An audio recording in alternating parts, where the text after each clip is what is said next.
بلغ العلا بكماله كشف الدجى بجماله.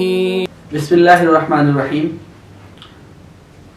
ناظرین محترم، ہم جس طرح آپ کے ساتھ مختلف صورتوں کے اور مختلف آیات کے وظائف اور اعمال شیئر کرتے رہتے ہیں، اسی طرح میں نے آج سوچا ہے کہ آپ کے ساتھ کوئی مختصر وظیفہ، اور وہ وظیفہ جو بندہ چلتے پھرتے بھی کر سکے اور جس میں کوئی زیادہ شرائط بھی نہ ہو، نہ وقت کی شرط ہو، نہ جگہ کی شرط ہو، اور نہ وہ کسی خاص مقصد کے لیے ہو. ایک تو وہ وظیفہ ہے نا جی، جو کسی خاص مقصد کو سامنے رکھ کے کیا جائے یا کسی خاص ضرورت کے موقع پر کیا جائے. جس طرح مالی مشکلات کی صورت میں ہم سورۃ مزمل، سورۃ قریش اور بعض موقعوں پر سورۃ الواقعہ یا اور ایسی صورتیں جو مجرب اعمال میں آئی ہیں وہ ہم نے آپ حضرات کو بتلائیں، یا اور مطلب مختلف موقعوں کی مناسبت سے مختلف صورتیں آپ کو بتلائیں. تو آج میں نے یہ سوچا کہ آج آپ حضرات کے سامنے وہ وظیفہ لایا جائے جو زندگی میں عمومی طور پر خیر و برکت کے لیے اور بس جیسے کہتے ہیں نا کہ زندگی کو سموتھلی گزارنے کے لیے کارآمد بھی ہو، مؤثر بھی ہو، اور زندگی میں ہر طرح کی خیر و برکت کے لیے مجرب پایا گیا ہو. تو اس میں اب تک کا جو ہمارا مجرب عمل ہے، بلکہ اس پر ایک عرب عالم دین نے تقریباً 60-70 صفحے پر مشتمل ایک کتاب مرتب کی ہے. اس کو ہم نے پڑھا بھی، پھر ہم نے کوشش کی الحمدللہ اس کو اردو میں ترجمہ کرنے کی بھی. تو وہ کتاب پڑھنے کے بعد ہمیں اندازہ ہوا کہ ایک وظیفہ جو ہم ویسے کبھی کبھار پڑھتے رہتے ہیں یا ہمارے علم میں بھی ہے اور بچے کو وہ یاد بھی ہے، لیکن ہمیں اس کی اہمیت کا اندازہ نہیں ہے کہ وہ کتنی ہی برکتوں کا حامل ہے، کتنی ہی برکتیں اس کے اندر چھپی ہوئی ہیں، کتنی تاثیر اس کے اندر چھپی ہوئی ہے.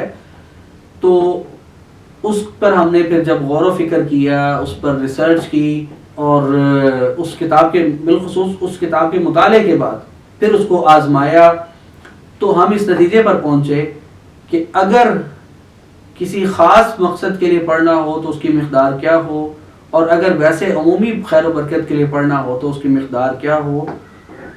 تو نتیجہ یہ نکلا ان ساری باتوں کا، اس سارے مطالعے کا اور اس ساری غور و فکر کا، کہ اگر ہم روزانہ اس وظیفے کو 450 دفعہ روزانہ پڑھ لیں، یا صبح و شام 450 بار پڑھ لیں، یعنی صبح 450 شام کو 450 پڑھ لیں، تو انشاءاللہ ثم انشاءاللہ ہم زندگی میں کئی طرح کی مشکلوں سے آزاد ہو جائیں گے.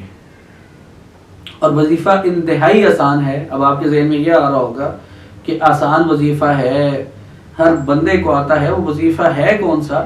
وظیفہ انتہائی آسان ہے اور انتہائی جسے کہتے ہیں کہ کامن ہے. وہ کیا ہے؟ حسبنا اللہ و نعم الوکیل. حسبنا اللہ و نعم الوکیل. یہ روزانہ 450 دفعہ آپ پڑھتے رہیں. آپ کی زندگی میں اللہ کرے کہ ہر کسی کی زندگی تمام تر مشکلوں سے پاک ہو، تمام قسم کی پریشانیوں سے پاک ہو. صرف آپ اس نیت سے پڑھتے رہیں کہ یا اللہ پاک مجھے ہر قسم کی پریشانی سے آزاد رکھنا، اور اگر کوئی زندگی میں کوئی دشواری، کوئی مشکل آتی ہے تو اس کا حل فوری طور پر نکل آئے. اور اگر کوئی خاص حاجت آ جائے تو حاجت کے موقع پر بھی آپ اس کو کتنا 450 بار صبح، 450 بار شام کو پڑھیں. انشاءاللہ تعالی آپ کو اس کا حل فوری طور پر مل جائے گا. اور اگر اس سے بھی زیادہ، یعنی اگلا سٹیپ آ جائے، اگلے فیز میں آپ داخل ہو جائیں جہاں پر آپ کے لیے یعنی مشکلات اور زیادہ بڑھنا شروع ہو جائیں، تو پھر ہر نماز کے ساتھ 450 دفعہ پڑھیں. انشاءاللہ ثم انشاءاللہ میں آپ کو پورے وثوق، پوری ذمہ داری سے کہہ سکتا ہوں کہ آپ کی پریشانی زیادہ دن آپ کے ساتھ نہیں ٹھہرے گی. بہت جلد آپ اس پریشانی سے خلاصی پا جائیں گے. اللہ تعالی ہم سب پر اپنا فضل فرمائے، ہر قسم کی پریشانی سے، مشکل سے، آزمائش سے ہم سب کو محفوظ رکھے، اور ہر موقع پر، چاہے وہ خوشی کا موقع ہو، چاہے کسی آزمائش اور پریشانی کا موقع ہو، ہمیں اپنی طرف یعنی اللہ کی طرف رجوع کرنے کی توفیق بھی عطا فرمائے، اور ہمیں اللہ کا دامن پکڑنے والا بنائے. اللہ سے دور ہونے سے اللہ تعالیٰ ہمیں محفوظ فرمائے. وما علینا الا البلاغ. بلغ العلا بكماله كشف الدجى بجماله